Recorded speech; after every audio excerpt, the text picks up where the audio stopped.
हम ऐसा नहीं थे बिल्कुल, हमारे यहाँ ऐसा ही होता है। सिंह सिस्टर तारो जे बरान छ करो जे बरान छ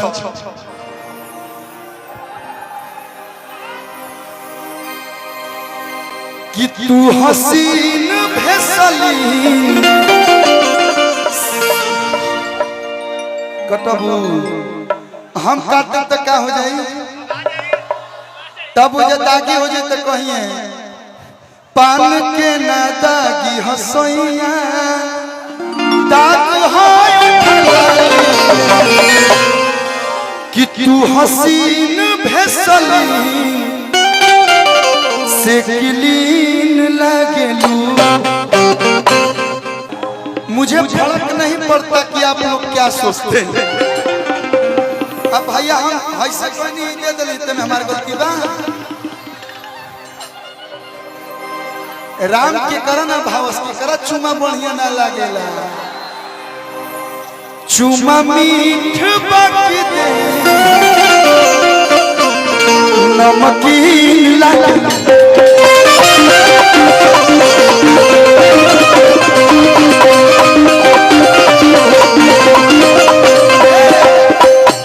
तू हसीन भेसली से क्लीन लागलू, चुमा मीठ बाकी दे नमकीन लागलू। धनी धनी चूसे दाना ओठ के ललैया हो ललैया हो, धरे दाना कालू के नरमी कलैया हो, पिया छोड़ दीना। सॉरी ये मेरे मुंह से क्या निकल गया है। धरे दाना कालू के ये सिचुएशन से था, नरमी कलैया हो कलैया। देखिए तीनों आदमी नाचे तो कितना बढ़िया लगे, लेकिन चारों तरफ से हाला के ताली बजा के कि सही सही सही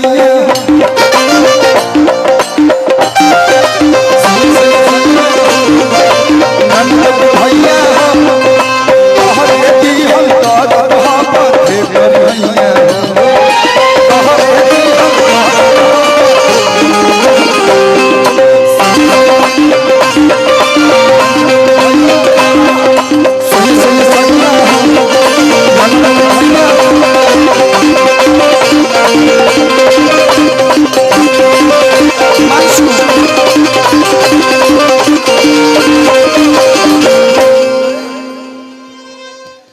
और प्रिंस भाई आप आज के हीरो आप ही हैं कि तू ही बारू घर के।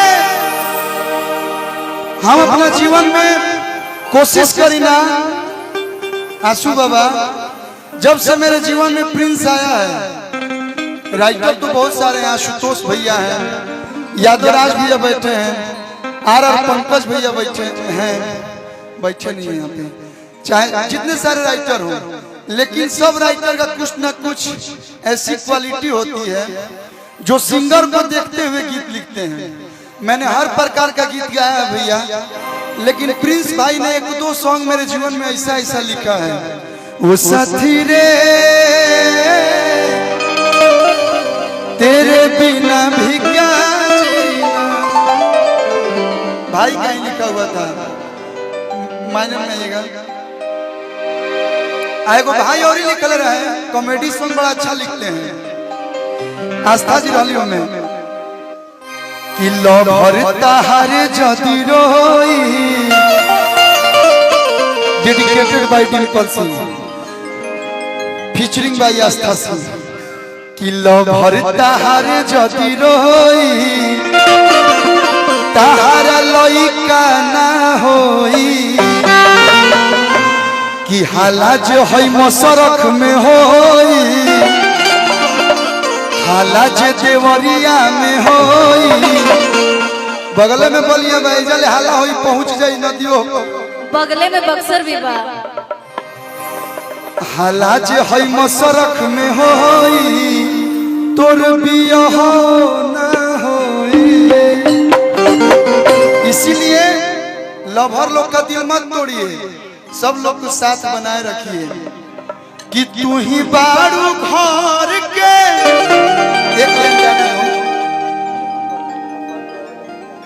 मलकिनिया हमारे सार के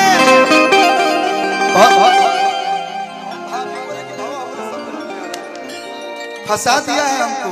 ये हमसे उम्र में बड़ा है लेकिन भैया भैया बोल के ना हमको भसुर बना दिया है।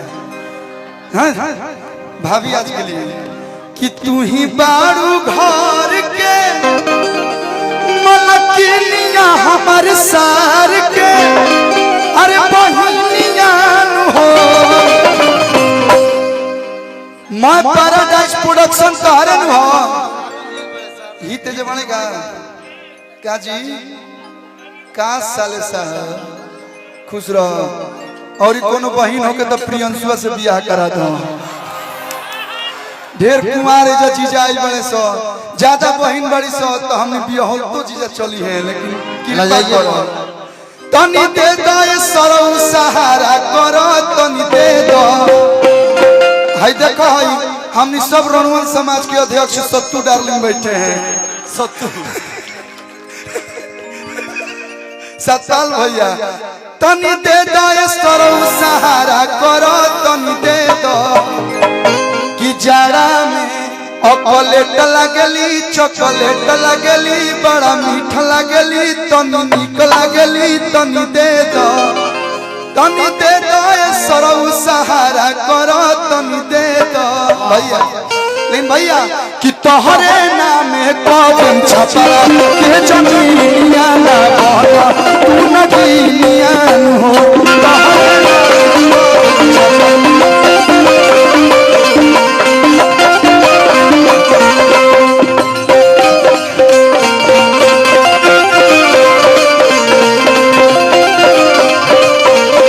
तोहरे भैया। देखिए एजा केहू प्रोग्राम करे नहीं खेल, सब लोग अपना माहौल में मस्ती मजाक करे होता है। का करी है दादा का करी है दादा का भाई जाड़ा मेरा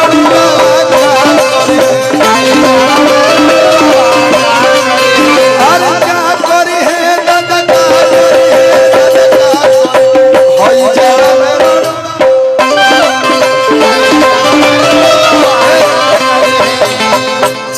सूरज किधर है? सूरज गया क्या? सूरज भाई ने वो गीत लिखा था माइनर में रही है सूरज कि हेने यार कठुआई दिसमर में, यही भाई लिखा था हेने यार कठु। देखो तोर कैरियर पर ब्रेक नहीं खेला गो, तोर कैरियर में नु ब्रेकर बन गइल बा जोन हो ब्लैक जैकेट पहन के बैठल बा। तोर गाना बना के भेजते नहीं के तू का हम करी। इने यार कठुआई दिसमर में आ तू भतार संगे सुतबू कमर में।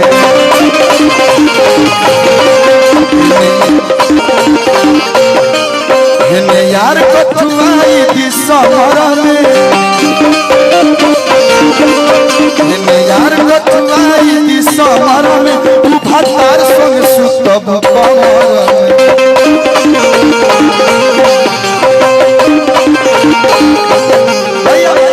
ज्यादा गाना ज्यादा ना।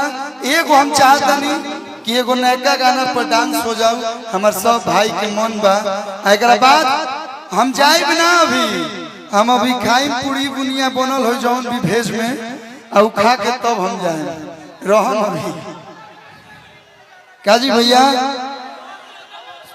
एगो होता